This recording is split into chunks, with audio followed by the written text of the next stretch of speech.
Hello, yo soy Gersa Ultra Cool, el vampiro.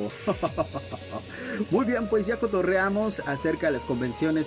Yo fui animador de las convenciones de Revolución Otaku en la era en la que estaban en el Centro Cultural Tijuana.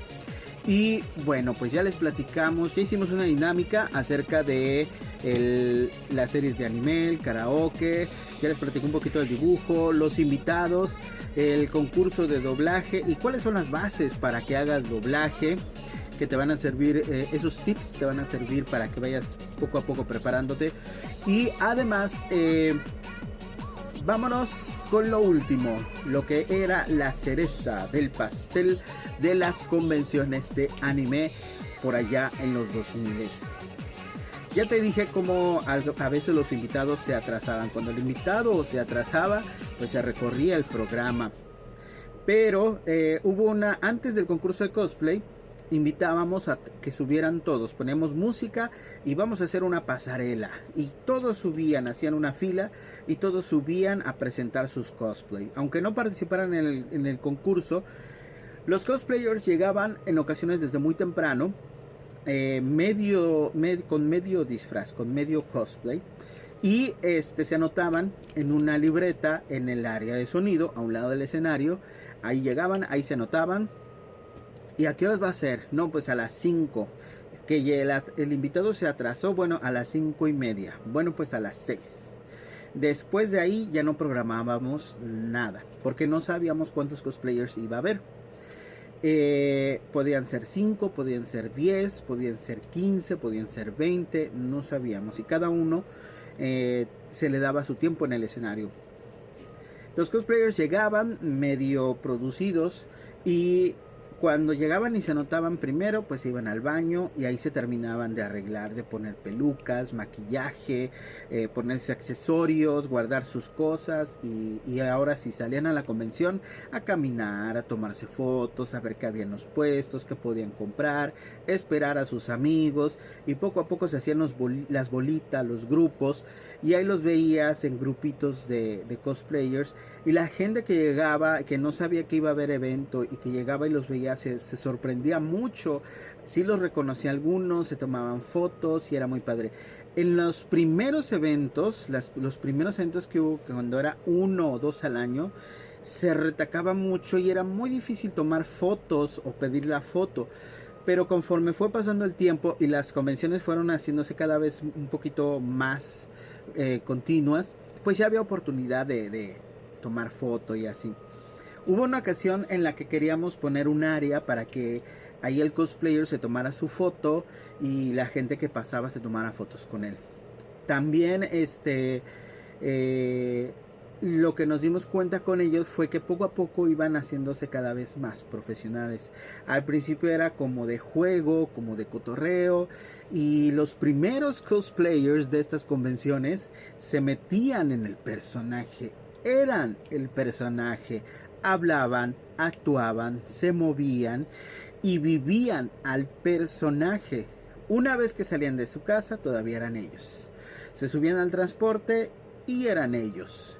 Cuando llegaban a la convención y ponían un pie en la convención, se transformaban. Y una vez caracterizados por completo, actuaban, hablaban, se movían y eran el personaje. Les pedías la foto, platicabas con ellos y era como si tuvieras al personaje enfrente.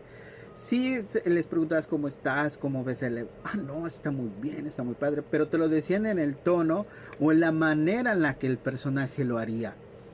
No se salían del personaje hasta que se acababa la convención.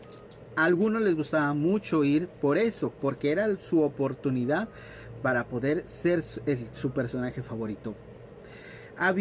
Tenían ahí la oportunidad de juntarse con sus amigos y de verse y de disfrutar de lo que les gustaba. Los primeros cosplayers modificaban la ropa, conseguían las pelucas, las modificaban, agarraban maquillaje hasta de las mamás y como podían conseguían los accesorios, los hacían y todo. El cosplayer es como un artesano, es como, ahora sí que debes de tener mucha imaginación. El cosplay inicia en Japón y inicia de una manera muy simple, con una peluca y un uniforme escolar. Pero después vienen nuevas series, nuevos personajes y vienen muchas técnicas. Hoy en día los cosplayers utilizan herramientas hasta industriales para crear sus disfraces, sus cosplay. Y entonces pues crean alas, usan plataformas, usan materiales de cuero. En esta primera generación de cosplayers que a mí me tocó ver, había uno que llamó mucho la atención de Halo, el Master Chief. Era increíble ese cosplay, porque tú lo veías y decías, wow, está padrísimo. Y yo le pregunté al chico, oye, ¿cómo lo hiciste? Porque parece pues la armadura del personaje, el casco y todo el accesorio era de cartón. Así como hacen las piñatas con grapas y pegamento, así lo hizo todo de cartón. Y la parte de enfrente sí le puso, creo que algo de una moto, porque veía por ahí. Pero todo era de cartón y lo recubrió con fibra de vidrio. Ya después le dio el toque con spray, con pintura y quedó listo. Era fácil de moverse, subía las escaleras, bajaba, podía ponerse en diferentes posturas, estaba increíble. Otro que vimos de las primeras generaciones de cosplayers que estuvo espectacular fue uno de los caballeros del Zodiaco. Era una armadura hecha de como de cobre. No era aluminio, no era cartón, era cobre, era como un material pues metálico y estaba increíble. El chavo lo trabajó y todo y hizo su armadura y estaba espectacular.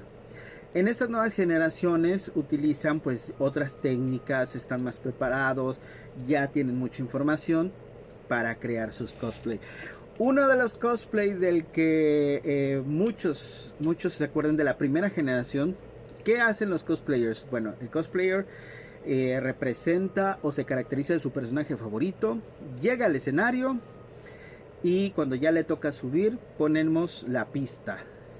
Con su USB ponemos la música de fondo que va a utilizar, hace poses, hace los movimientos del personaje, dice alguna frase del personaje, hace la pose y así.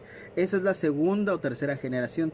Pero en la primera eran muy ingeniosos y ponían, eran como ver memes de los personajes en vivo. Pero era muy curioso porque hay unas chicas hicieron un cosplay de Death Note. En aquel tiempo estaba muy fuerte ese anime. Eran puras mujeres, eran 4, los 2 Shinigamis y además L y el otro personaje, ¿no? Ryu algo así. Light Yagami y L. Y L tenía muchos chistes referente al azúcar, porque el personaje come mucho azúcar, muchos dulces y todo. Y el otro le decía, cállate diabético. Y todo lo entendíamos por los que ya habíamos visto la serie. Todos se botaban de la risa por la referencia, hacían muchas referencias a los personajes con chistes y todo. Light Yagami tenía la Death Note y en la Death Note ponía nombres de artistas o nombres de políticos y todo el cotorreo. Entonces era muy muy padre porque pues nos daba mucha risa, ¿no? Aparecía el Shinigami también. Estas chicas lo que hicieron sus cosplay con lo que tenían a la mano, pelucas, ropa, la modificaban y todo. Pero su participación era un audio que ellas habían grabado previamente y le habían puesto música y efectos y únicamente subían al escenario y hacían la expresión corporal, la mímica. Fueron muy exitosas en las primeras convenciones, visitaron varias convenciones y ganaban. Era muy muy padre porque todos entendíamos esos chistes, esas referencias a los personajes y todo. Ya la siguiente generación de cosplayers pues subía hacia las poses, decía alguna frase y todo. Actualmente pues hacen también su pasarela, comentan un poquito, pero ha ido cambiando. Al principio el público escogía al ganador en base a gritos, aplausos y todo. Después los cosplayers nos dijeron, oye, es que tardamos mucho tiempo en hacer esto y como que gane él por gritos y todo, pues mejor escojan a alguien o armen un grupo.